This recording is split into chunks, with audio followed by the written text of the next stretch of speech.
સંવત 1882 ના ચૈત્ર સુધી ચતુર્થી ને દિવસ સ્વામી શ્રી સહજાનંદજી મહારાજ ગામ શ્રી જેતલપુર મધ્ય સંધ્યા સમય શ્રી બલદેવજીના મંદિરના ચોક વચ્ચે ઢોલિયો બિછાવ્યો હતો તે ઉપર બિરાજમાન હતા અને સર્વ શ્વેત વસ્ત્ર ધારણ કર્યા હતા અને પાગને વિશે ડોલરિયાના પુષ્પના તોરા બિરાજમાન હતા ડાબા હાથને વિશે રૂમાલ ધરી રહ્યા હતા અને જમણા હાથમાં તુલસીની માળા ફેરવતા હતા અને પોતાના મુખારવિંદની આગળ મુનિ તથા દેશ દેશના હરિભક્તની સભા ભરાઈને બેઠી હતી. પછી શ્રીજી મહારાજ પ્રત્યે બ્રહ્માનંદ સ્વામીએ નમસ્કાર કરીને પ્રશ્ન પૂછ્યો છે, હે મહારાજ, યતિ તે કોને કહીએ તે કહો. પછી શ્રીજી મહારાજ બોલ્યા છે કે જેને દ્રઢ બ્રહ્મચર્ય હોય અને સર્વ ઇન્દ્રિયો પોતાને વશ હોય તેને યતિ જાણવો, ને તે જે હનુમાનજી તથા લક્ષ્મણજી જેવા હોય તેને યતિ જાણવો. તે હનુમાનજી જ્યારે રામચંદ્રજીની આજ્ઞા કરીને સીતાજીને ખોળવા સારું લંકામાં ગયા ત્યારે જાનકીજીએ ઓળખવા હતા તે સારું જેટલી સ્ત્રીઓ લંકામાં હતી તે સર્વને જોતા આવા. તે જોતા જોતા આ તો જાનકીજી નહીં, આ તો જાનકીજી નહીં એમ વિચારતા છતાં મંદોત્રીને હનુમાનજી દેખતા હવા. ત્યારે પોતે એમ જાણ્યું છે કે આ જાનકીજી હશે. પછી એમ મનમાં વિચાર કર્યો કે જાનકીજી તો ભગવાન રઘુનાથજીના વિયોગ છે, તેણે કરીને આવું શરીર પુષ્ટ હોય જ નહીં અને આવી નિદ્રા પણ ન હોય. એવો મનમાં વિચાર કરીને હનુમાનજી પાછા નીકળ્યા. પછી પોતાના મનમાં એવો સંકલ્પ થયો કે હું યતિ છું ને મેં આ સર્વ સ્ત્રીઓને જોયું તો તેનો મને કાંઈ બાદ હશે કે નહીં. અને પછી વળી પોતે એમ વિચાર કર્યો છે કે મેં તો રઘુનાથજીના આજ્ઞા કરીને જાનકીજીની ખબર કાઢવી છે, તે સર્વ સ્ત્રીને જોયું હતું તેનો મને શું બાદ છે. અને વળી મનમાં એમ વિચાર કર્યો છે કે મારી વૃત્તિને મારી ઇન્દ્રિયો રઘુનાથજીની કૃપાએ કરીને શોભ પણ નથી ઉપજો. એમ વિચારીને નિસંશય થતા ફરીને સીતાજીને ખોળતા આવવા માટે હનુમાનજી પેટે વિકારનો હેતુ સત્ય પણ જેનો અંતઃકરણ નિર્વિકાર રહે એવો જે હોય તે યતિ કહેવાય. અને વળી જાનકીજી નો હરણ થયું ત્યારે રઘુનાથજીને લક્ષ્મણજી બે વનમાં સીતાજીને ખોળતા ખોળતા જ્યાં સુગ્રીવ ફટશિલા ઉપર હતો ત્યાં ગયા. ત્યાં સુગ્રીવને જાણ્યું છે કે જાનકીજીનું હરણ થયું છે માટે અહીં આવ્યા છે. તે જોઈ કાંઈ તેમને ખબર હોય તો કહો. ત્યારે સુગ્રીવ કહે, હે મહારાજ, આકાશને વિશે હે રામ એવો શબ્દ થતો હતો તે મેં સાંભળ્યો હતો. બીજું જે આ ચીરમાં બાંધીને ઘરેણા પડ્યા મૂક્યા હતા તે મારી પાસે મેં રાખ્યા છે. ત્યારે રઘુનાથજીએ કહ્યું કે લાવો તે જોઈએ. ત્યારે તે ઘરેણા સુગ્રીવે રઘુનાથજીને આપ્યા. પછી રઘુનાથજી લઈને લક્ષ્મણજીને દેખાડ્યા. તો પ્રથમ તો કાનના દેખાડ્યા અને પછી હાથના અને બાજુબંધ હાથી દેખાડ્યા અને લક્ષ્મણજીએ ન ઓળખ્યા. ત્યાર પછી પગના ઝાંઝર દેખાડ્યા. ત્યારે લક્ષ્મણજીએ કહ્યું કે હે મહારાજ, આ તો જાનકીજીના ઝાંઝર છે. ત્યારે રઘુનાથજીએ પૂછ્યું, હે લક્ષ્મણજી, બીજા ઘરેણા ન ઓળખ્યા અને પગના ઝાંઝર કેમ ઓળખ્યા? ત્યારે લક્ષ્મણજીએ કહ્યું કે હે મહારાજ, જાનકીજીનું સ્વરૂપ મેં નથી દીઠું, અને મેં ચરણાવિંદ વિના બીજા સીતાજીનું કાંઈ અંગ દેખ્યું નથી. અને સાંજે પગે લાગવા જતો ત્યારે ઝાંઝર દીઠા હતા, માટે મેં ઝાંઝર ઓળખ્યા. એવી રીતે 14 વર્ષ સુધી સેવામાં રહ્યા, પણ દ્રષ્ટિએ કરીને જાનકીજીનું સ્વરૂપ એક ચરણાવિંદ વિના બીજું દીઠું નહીં. માટે એવો હોય તેને યતિ જાણવો. અને એમ કહીને શ્રીજી મહારાજ બોલ્યા કે આ બ્રહ્માનંદ સ્વામી છે તે પણ તેવા જ છે. એમ સર્વે સભાને સાંભળતા સતે બ્રહ્માનંદ સ્વામીજીની શ્રીજી મહારાજે યતિપણાની બહુ પ્રશંસા કરીને ગામ બહાર પધાર્યા. જેતલપુરનું બીજું વચનામૃત બીજું આપણે આવતીકાલે લેશું. બધા હરિભક્તોને ભાવથી જય સ્વામિનારાયણ. સરસ મજાની સભા કરીને બેઠા છે જેતલપુર મધ્યે ભગવાન સ્વામિનારાયણ. અને બ્રહ્માનંદ સ્વામી મહારાજ પ્રત્યે પ્રશ્ન કર્યો. મહારાજને કહ્યું કે યતિ કોને જાણવો મહારાજ? ત્યારે મહારાજ કહે છે, એના ઉત્તરમાં બહુ જ સરસ ભગવાન સ્વામિનારાયણ વાત કરે છે. મહારાજ કહે છે કે જેનો બ્રહ્મચર્ય દ્રઢ હોય, જેનો બ્રહ્મચર્ય દ્રઢ હોય ને એને યતિ જાણવો. વળી આગળ મહારાજ કે જેને સર્વે પોતાની 10 ઇન્દ્રિયો જેને વશ કરી હોય ને એને પણ મહારાજ કે કેવો જાણવો? કેવો જાણવો? યતિ જાણવો. 10 ઇન્દ્રિયો જેને વશ કરી હોય એને યતિ જાણવો. અને ભગવાન સ્વામિનારાયણ હનુમાનજીને યાદ કરે છે. ભગવાન રામજીની આજ્ઞા થઈ કે તમે જાનકીજીની શોધમાં લંકા જાઓ. અને પછી ભગવાનની આજ્ઞા થતા જ હનુમાનજી લંકા આવે છે. નાનું સ્વરૂપ ધારણ કરે છે પોતાનું, અને દરેક સ્ત્રીઓને લંકામાં જોતા જાય છે. આ મારા જાનકીજી હશે? ના, ન હોય. આ મારા જાનકીજી હશે? ના હોય. એમ મહારાજ કે ફરતા ફરતા હનુમાનજી મંદોદરીના ભવનમાં આવે છે. અને પછી હનુમાનજી થયું કે આ કે જાનકીજી હોવા જોઈએ. પણ પછી મનમાં વિચાર આવ્યો કે જાનકીજીને તો ભગવાન રામનો વિયોગ છે. યોગી હોય ને એને નિંદ્રા ન હોય. સ્વામી વાતોમાં લખે યોગી હોય ને એને નિંદ્રા ન હોય, અને જે વિયોગી હોય ને એને તોય કે એનો ઈશક જેના ઉપર હોય ઈ જ એને દેખાય છે.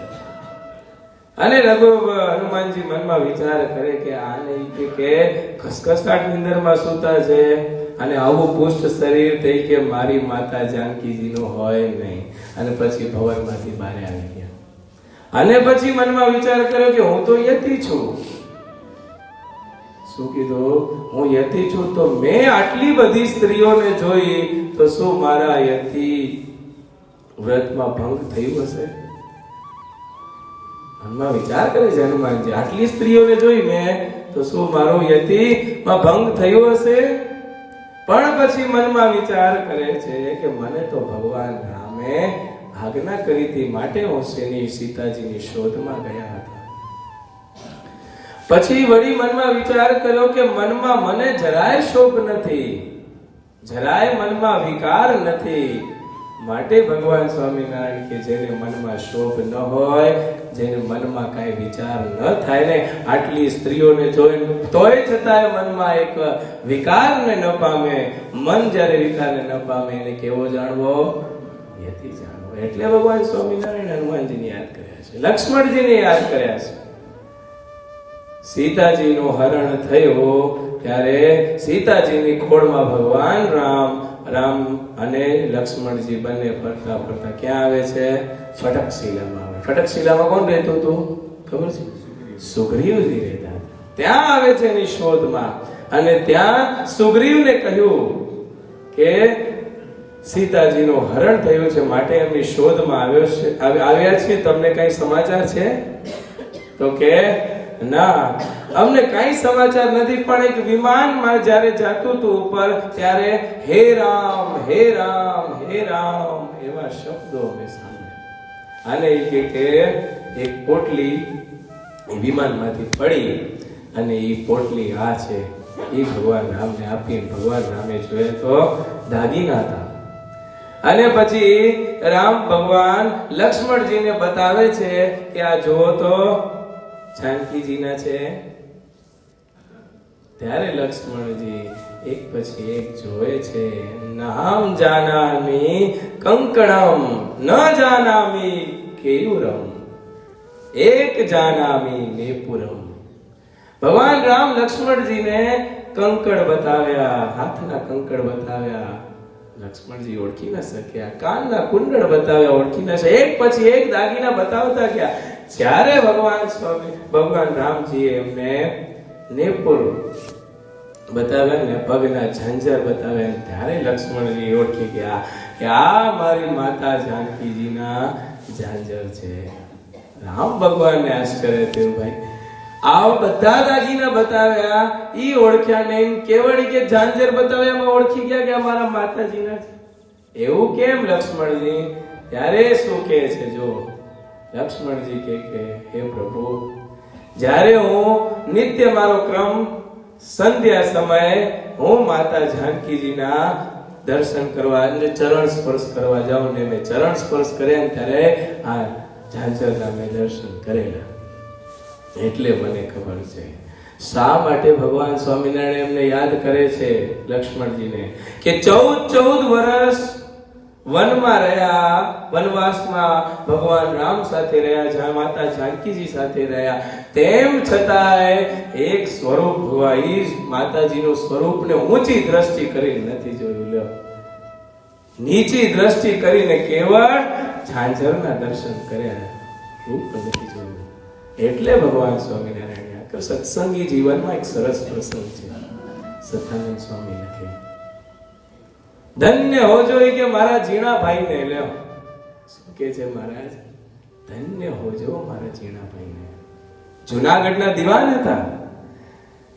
જૂનાગઢમાં નવાબે એક મહેફિલ બોલાવી. એમાં બધાય રાજાઓ મહારાજાઓને બધાને આમંત્રિત કર્યા. અને જીણાભાઈને એમ તો કે રાજાએ બોલાવ્યા છે તો કચેરીમાં કંઈક અગત્યનું કામ હશે, માટે જીણાભાઈ ત્યાં રાજ કચેરીમાં આવે છે. અને રાજ કચેરીમાં જ્યાં આવ્યા ત્યાં જોયું તો આવી મોટી મહેફિલ ભરાણી છે, દારૂના પ્યાલાઓ પીરસાઈ રહ્યા છે. દારૂના પ્યાલાઓ પીરસાઈ રહ્યા છે. અને પછી સ્વયં નવાબ ઈ જીણાભાઈ પાસે દારૂનો પ્યાલો લઈને આવે છે, પણ જીણાભાઈએ ઘસીને ના પાડી દીધી છે. બેઠા પછી થોડી વાર થઈ ત્યાં તો ઈ કે નાચ કરનારી સ્ત્રી ત્યાં આવી નાચવા લાગી. અને પછી જીણાભાઈએ આંખો બંધ કરી પોતાની વૃત્તિને પાછી વાળીને ભગવાન સ્વામિનારાયણનું ધ્યાન કરે છે. જોવા જેવું છે. આવી મહેફિલ હોય. મહારાજ પ્રથમના 18માં વચનામૃતમાં વાત કરે, મહારાજ કે 7 માળની હવેલી હોય, એમાં વૈશ્યા થઈ કાર કરતી હોય, દારૂના પ્યાલાઓ પીરસાતા હોય, અને ત્યાં જઈને જીવ બેસે તો એનું અંતઃકરણ ઈ જાતનું થઈ જાય છે. એમ ભગવાન સ્વામિનારાયણ પ્રથમના 18માં વચનામૃતમાં વાત કરે. પણ આવી મહેફિલ ભરાણી છે, પણ જીણાભાઈને ભગવાન સ્વામિનારાયણનું ધ્યાન થાય છે. આ દ્રશ્ય નવાબે જોયું. નવાબ જોવે છે કે આખી મહેફિલમાં બધાય રાજાઓ મહારાજાઓ ઓલા દારૂમાં મસ્ત છે અને વૈશ્યા નાચ કરે છે, એમાં બધા તલીન છે, પણ એક જીણાભાઈ છે એ આંખો બંધ કરીને ભગવાનનું ધ્યાન કરે છે. એને આશ્ચર્ય થાય છે. મહેફિલ પૂરી થઈ, રાજા એના પાસે ગયા. કે આંખ બંધ કરીને તમે બેઠા છો કે આ જો બધા રાજા મહારાજાઓને મજા આવી ગઈ અને તમે એક વાર પણ દ્રશ્ય ન જોયું. ત્યારે નવાબ એમ કે કે અમારા સ્વામિનારાયણ ભગવાનની આજ્ઞા છે કે પર સ્ત્રી સામે જોવું નહીં. જે વાત ભગવાન સ્વામિનારાયણ શિક્ષાપત્રીમાં લખે કે અમારા આશ્રિતોએ ક્યારે પણ પર સ્ત્રી સામે દ્રષ્ટિ કરીને જોવું નહીં. અને આ તો વૈશ્યવ નાચ નાચે એ મારાથી કેમ જોવાય નવાબ? આવું જે નવાબે સાંભળ્યું ને ધન્ય હોજો જીનાભાઈ, રાજી થઈ ગયા નવાબ. એટલે તો તુલસીદાસજી લખે પરધન પત્તર જાણીએ ને પર સ્ત્રી માત સમાન. પરધન પત્તર જાણીએ ને પર સ્ત્રી માત સમાન. इतने में हरि ना मिले तो तुलसीदास जमान. પરધન જેને પથ્થર જાણ્યું છે, પર સ્ત્રી જેને માત સમાન જાણી છે ને, એનાથી ભગવાન કેમ છેટા રહે? ભગવાન તો એના ભેળા જ રહે. જે વાત ભગવાન સ્વામિનારાયણ મધ્યના 33મા વચનામૃતમાં વાત કરે, મહારાજ કે નિષ્કામી વર્તમાન જેનું દ્રઢ હોય, શબ્દ મહારાજ વાપરે છે, નિષ્કામી વર્તમાન જેનું દ્રઢ હોય તે આ લોકમાં કે પરલોકમાં તેનાથી ભગવાન છેટા રહેતા નથી. અને પછી ભગવાન કહો નિષ્કામી વર્તમાનમાં જેનો કોઈને ફેર પડશે, મહારાજ શબ્દ વાપરે છે, જે કોઈ પુરુષને હો, જે કોઈ સ્ત્રી, જેના નિષ્કામ વર્તમાનમાં ફેર પડશે તો પછી અમને સંભાળશો માં. આ મહારાજના શબ્દો છે. જેમ વાંજિયાના ઘરે મહારાજ દ્રષ્ટાંત પણ આપ્યો, મહારાજ જેમ લખે છે આગળ. મહારાજ કે જેમ વાંજિયાના ઘરે દીકરો આવ્યો હોય અને એ મરી જાય તો કેવો શોક થાય, એવો મહારાજ કે જો અમારા સત્સંગીને કોઈ નિષ્કામ વર્તમાનમાં ફેર પડે તો એવો શોક અમને થાય છે. અને છેલ્લે ભગવાન એમ લખે કે નિષ્કામી ભક્ત હોય એની જ સેવા કરેલી અમને ગમે છે ને એની જ સેવા અમે અંગીકાર કરીએ છીએ. ભગવાનનો ભક્ત હોય ને એ તો ભગવાનને જ ભજે સ્વામી કે. અને બ્રહ્માનંદ સ્વામી કીર્તનમાં લખે જાણે માત સમાન પર નારને રે, જાણે માત સમાન પર નારને રે, હે ગણે તુચ્છ સરીખ સંસારને, હરિજન હોય તે હરિને ભજે. બ્રહ્માનંદ સ્વામી કે ભગવાનનો ભક્ત હોય ને એ તો ભગવાનને જ ભજે, ભગવાનને જ ભજે. અને છેલ્લે બ્રહ્માનંદ સ્વામીના મહારાજ વખાણ કરે હો, ચેતનપુરના બીજા વચનામૃતમાં બ્રહ્માનંદ સ્વામીના મહારાજ આખી સભાને વિશે વખાણ કરે કે આ બ્રહ્માનંદ સ્વામી છે ઈ તો હનુમાનજી અને લક્ષ્મણજી જેવા યતિ છે. સંપ્રદાયનો પ્રસિદ્ધ પ્રસંગ, કામી ઘોડો કોઈના વશમાં ના આવે એવો ઘોડો, ગમે તેટલા કોઈ પણ પ્રયાસ કરી ઘોડો વશમાં ના આવે. અને બ્રહ્માનંદ સ્વામી જ્યારે ઈ પાસે આવે અને બ્રહ્માનંદ સ્વામી છે ને ખાલી ઈ ઘોડા ઉપર પીઠ ઉપર હાથ મૂક્યો ને નિષ્કામી બની ગયો. એટલે ભગવાન સ્વામિનારાયણ નિષ્કામી બનીને પશુ જેવી યોની વાળા પશુ ઉપર જ્યારે સ્વામી હાથ ધરે પશુ નિષ્કામી થઈ જાય. અને ઈ બ્રહ્માનંદ સ્વામી કોણ? આપણા દાદા ગુરુ. છઠ્ઠી પેઢીએ કોણ આવે? કોણ આવે?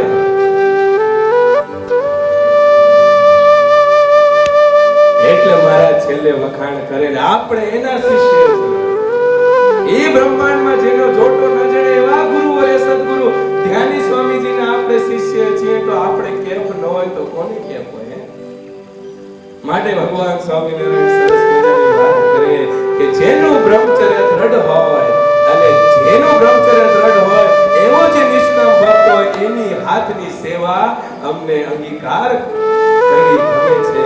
એવી સરસ મજાની સમજણ ભગવાન સ્વામિનારાયણે આપણને ચેતનપુરમાં બીજા વચનામૃતમાં આપી. હજી મહારાજ આગળ વધુ કહે છે એ આપણે વાત આવતીકાલે લઈશું. સહજાનંદ સ્વામી મહારાજની જય. શ્રીપતિમ શ્રીધરમ સર્વદેવીશ્વરમ ભક્તિધર્મ